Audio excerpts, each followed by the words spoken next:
I'm back at Stoke Newington School. A charity called Beyond Equality has been going to schools to engage boys and young men in discussions around rape culture. They've agreed to speak to the boys today. Boys are half of the population, do you know what I mean? So you can't solve the problem without everybody being engaged in it. And I know what it's like, and there's a lot of stuff going on when you're at that age, hormones raging, and there's no one really holding your hand and walking you through it. So how do we define sexual harassment? I'll say older men, definitely like on the street or in a park or anything, trying to talk to girls that they can see in a uniform. That's obviously sexual harassment. Mm-hmm.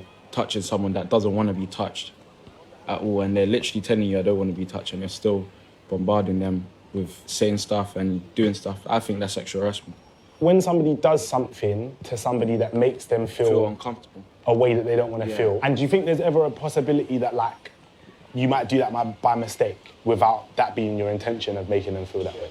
I think some girls get annoyed, like, for example, if you go up to them and you say you have a nice body, like some girls find that a bit rude. Why? Because they feel like, oh, you've been sexualizing them from before. Yeah, and they're like, wow, and they're like, wow.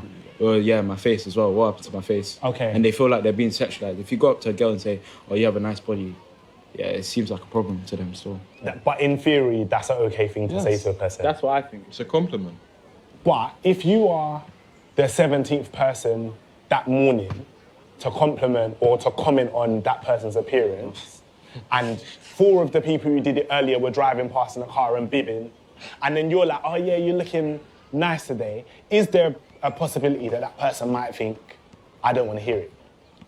Yeah, even if it's coming from a good place? Because some girls, the problem is they need to listen to both sides, because that's how argument works. You need to listen to both sides and get an understanding, and we need to also get an understanding. So you need to like help us learn instead of shouting at us saying we're doing this, we're doing that.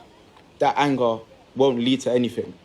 I feel like, especially with the Sarah Everard stuff and everyone's invited and all of those kinds of conversations, you must be sensing that like they're just angry. Do you know what I mean? Like they're just pissed off. Like it's hit the point where it's like stuff has been happening for a long time. No one's been talking about it. Now we've got the opportunity to talk about it. So we're going to let people know that we're angry. But that leaves us in a really, as guys, especially as younger guys, that leaves us in a really awkward position.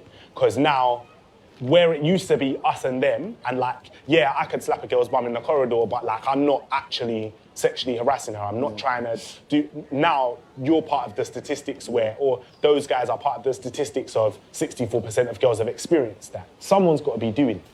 So it's either us or it's our boys.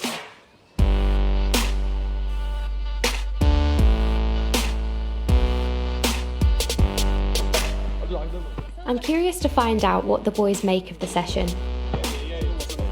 He's around our age range, you could say, because he understands us. When it's coming from another man that's telling you, yeah, I agree with you, but also this, like, rating goes whatever, it's a bit more like, damn, maybe it's true then that.